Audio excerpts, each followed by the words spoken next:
Hello, I'm Alex Graziani, your municipal manager here out on the town in Monroeville, and I'm at the Monroeville Public Library with Alan Rader. Hi, Alan. How are you doing? Nice to welcome.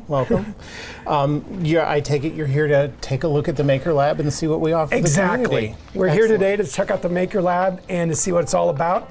Alan, you've been with the library for about 5+ years now. And the Maker Lab itself has been around? I think about 10. I took over from some great people who ran it and moved on to motherhood and some other careers. So it was great timing. Well, for me, this is great timing because as soon as I heard about the Maker Lab, I was like, I got to check this place out. And I wanted you to see what it's all about. So Alan, take us on a little tour of what the Maker Lab's about.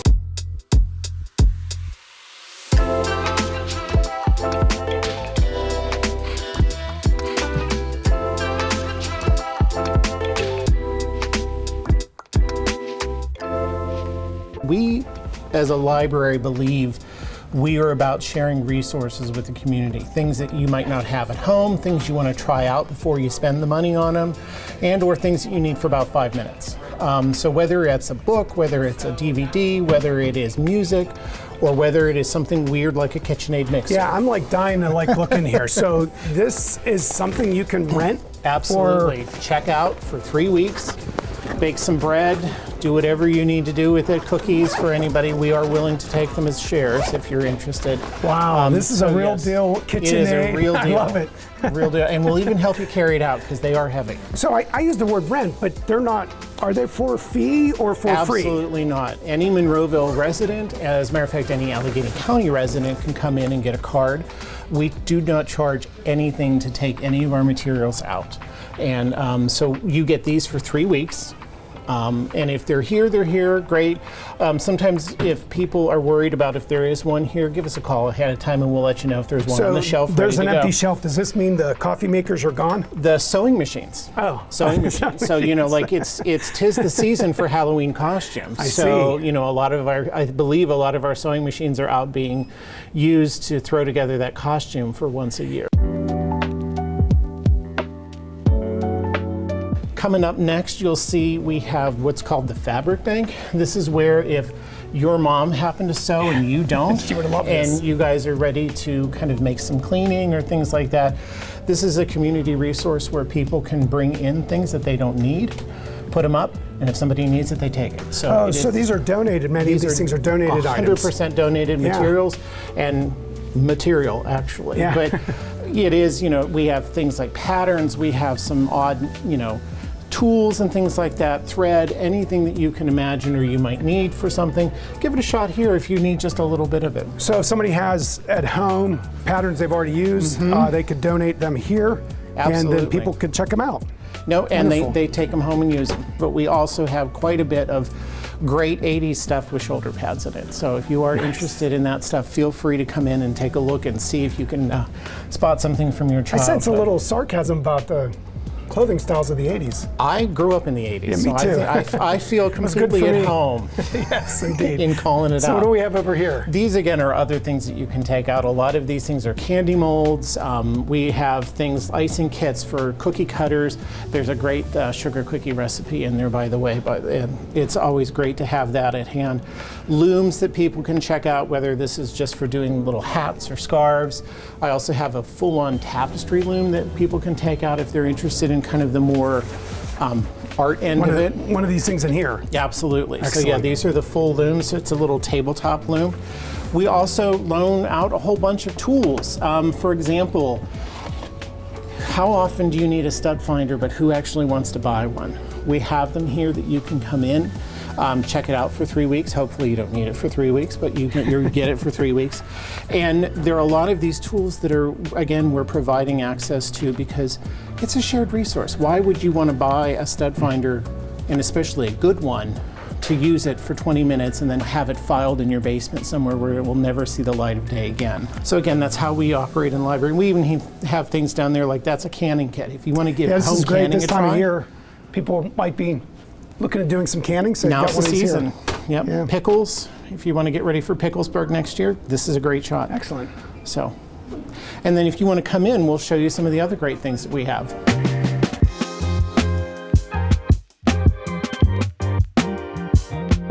Now this room is like all kinds of things. All kinds of toys.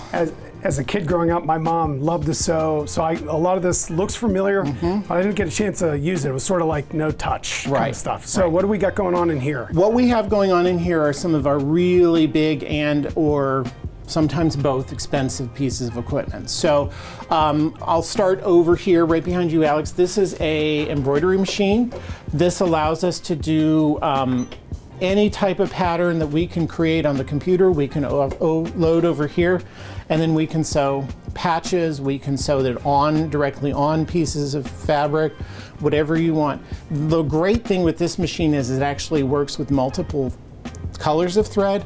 You just have to change the thread with it. So this patch was made here? Yes, absolutely. Wow, excellent.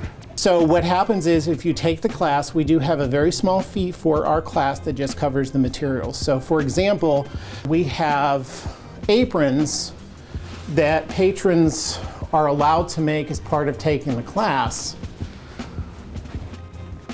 Nice. This is what you get at the end of the class. So we teach you how to do this on our machine, and you get to make a customized apron when you leave the class. And the next time when the class, next time you come in, you don't need to take a class. Correct. You take the class the first time. Once you've taken the class, then you're allowed to book time to come back in and use any of the equipment that's in here that you've taken the class on. This is not a cheap piece of equipment. No, not at all. And being able to use this is great. So a lot of our patrons very much they come into the library to get a book. They come in to borrow a movie. Yes. They come in to borrow music and or use our internet. Use the computers, use a printer, use our fax machine. All of this stuff we provide as access to the community, and we just see this room as an extension of that. So what else do we got here? This guy is a laser cutter and engraver. So this allows us to cut woods and plastics, certain plastics that are non-toxic. Leather, anything like that. I could put my cat's face on a piece of toast if I really wanted to. So we can do a whole lot of similarly, lot of that you're stuff. using a computer to generate it and then sending the file here to cut it. Absolutely. And that's a really good question because the computer software that we use works for all of this equipment. And we provide access to that software. It is not cheap software. So we have it on our public machines out there for you to use, as well as to learn and to come in here and mess around with. So back to this. So once you take the class, you book the time. We don't charge you to use the time. We're a library. Use the equipment. You get to come in and use the equipment however you need to use it. I'm here to help. Okay. So that is one of the nice things is you're not flying solo with any of this stuff. Once you and I are to the point where I know you know what you're doing and nobody's going to get hurt or any of the equipment's going to get damaged, I have a whole other set of hours that I open up and let you come in without supervision. So people would schedule, if it's free, some time. So I see a number of mediums here, like metal, wood. Aluminum, wood, leather, anything that is pretty much safe to set on fire, we can put in here that's less than half an inch. So that's bamboo, but again, wood. So it works really well. In case of an emergency, keep calm and eat chocolate. I really like that. I could have this all over the place in my office. Oh yeah, yeah. It's very handy to have. Very handy to have. Leather. Leather, 100%. So yeah, so there's a lot of, like I said, and if you come in to take the class, this one, instead of the apron, you actually get a spoon. Oh, very nice. So that's what everybody gets a spoon to go home with. That's just one of our examples that we use. So instead of cutting, it's just engraving it in there. Or if you think grew up with the Boy Scouts with the wood burner, this is much more precise version of that. I could never do this in a million years with wood burner. Yeah. Right, neither could I. Yeah. But that's the great thing with this machine is that it is meant to do that. So we can use this to cut a lot of stuff. We also have crickets. These are for doing whether you're cutting shapes out of fabric, whether you're cutting shapes out of cardstock or paper or anything like that. They actually got their start in scrapbooking, and then they kind of went off the deep end, which is great for us because we can actually do like iron-on patches with this kind of thing. Now I'm finally getting it. So the spelling of it is C-R-I-C-U-T. That's the cricket. Okay. I thought it was a bug maker. Yeah. And then I thought it might be a cell phone something. Yeah. But no, it's a cut. But they do. I will admit, 100%. They do have the antenna on the logo. So tremendous. You got it. But anyway, so we can use this machine to cut, and then we also have access to a very nice heat press here. So if you are doing a t-shirt and you don't have to use your little home iron to do it, you certainly can come in and use this. And we have the adapters to do the mugs and the hats and other things like that. So a lot of what you can do with this is you can certainly take one home and use it, because like we said, we do check these out, but a lot of people will come back because they want access to this guy. I think I'm gonna have to make like a Monroeville at your service. Absolutely. Something, we'll hook you up. Get some swag for the show. And then last but not least, is the one that we're actually doing a lot of classes on right now, which is one of our most popular ones, is right over here. This is our long arm quilting machine. This machine is specifically designed for the purpose of putting together a quilt in the last stages, where you have the back of a quilt, you've got the fuzzy middle or batting, and then you have the top. And this machine is meant to come in and it stitches all three of those pieces together. The great thing about this machine is it will hold a queen size quilt. Nice. At one shot. And it also is a smart enough machine, it will sew for you.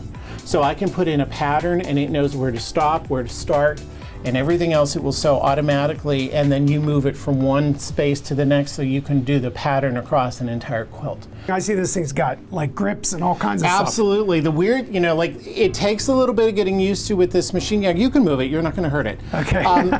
This machine it's not anchored down, so I'm not No, ripping it's anything. not. No, you're good. The thing that takes a lot of people a little getting used to is when you're sewing at home, you move the thing. When you're sewing here, the machine moves. Excellent. What you're sewing stays Yeah, put. I mean, and it's got the joystick buttons and everything. It's almost, even if you're not into it, it looks fun. Took a pattern and I want to put a pattern right here. So I've already programmed this in. So I can tell it to go ahead and quilt that little piece. So it's going to connect up, and then it's going to come in, and it's going to go to where it wants to start. And you can watch this guy. It's going to go ahead and quilt that patch for me.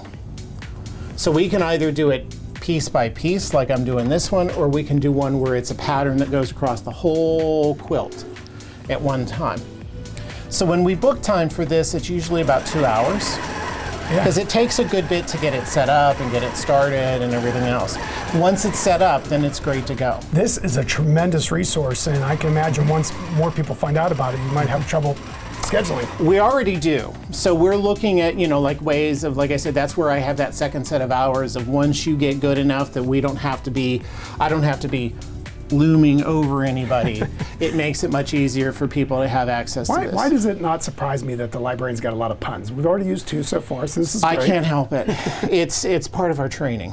So any other questions that I can answer about the Maker Lab? Well, there's just all kinds of things here. So, like, where do I start? Do you just encourage people to? Absolutely. All of our classes are listed on the website. Okay. And if you have trouble or don't have access to the website, feel free to give a call to the front desk. We will tell you when the classes are. You book online. Once you book online, I cover everything else once you come in. Just for adults, or do you got anything for kids? For kids, we have robot petting zoos. So for once or twice a week, we have either after story time or before story time, we set the robots out in one of the rooms and let the kids come in and play. So there's a lot of them are coding robots. Okay, a lot so this of them is the guy fantastic. here. Yep, that's one of them. That's one of them. That's a Kinderbot, I think, is that one. And then we have all different levels. So whether it is, the very, very simple ones where it's just little magnetic pieces that a young one puts together, or these ones which secretly teach coding, which is a really great thing to do. So but without actually leaning in and saying we're telling anybody we're teaching them anything. So play is a great introduction to learning, and if you can get toys that have an outcome like that, it's amazing. And it's also, again, one of those things where we have a whole bunch of different levels of this. So for somebody to have each one of these for their own kids is a little crazy. So it's nice to be able to come into a room full of them and let your kids pick what they want to pick that week. Because we all know how kids are. They'll start with one and then they're going to move on to another one and another one and another one. So it's really nice to have a shared resource that you can come in and let your kids have fun. Well, Alan, this has been delightful. I had no idea when I came to Monroeville how much could be at a library. Been using libraries all my life, but have never seen what we're doing here. From the loaning out of tools to the fabric bank, which is a tremendous idea, and all of this in the Maker Lab. What a resource. I know for one, it's hesitant I'm hesitant to get into something because the entry fee is kind of high. Like I think, oh, well, maybe we'll do some canning. And when you see how much stuff costs, Right. you kind of, what a resource for people to come here and give it a try. Thank you. Thank you for taking the time to show me all this stuff, and I can't wait to sign up for a class and Excellent. check that out a little more. Excellent. Thanks. Thank you for coming. Anytime. I really enjoyed my time with Alan at the Monroeville Library's Maker Lab. There's so much that you can do there, and we just really scratched the surface. I invite everybody to go out and check it out and see what they might be able to do. Coming up next, a look back to Halloween and our Trail of Treats event. Plus, this month's Manager's Minute on the importance of budgeting. Back to wrap things up on Monroeville at your service in just a moment.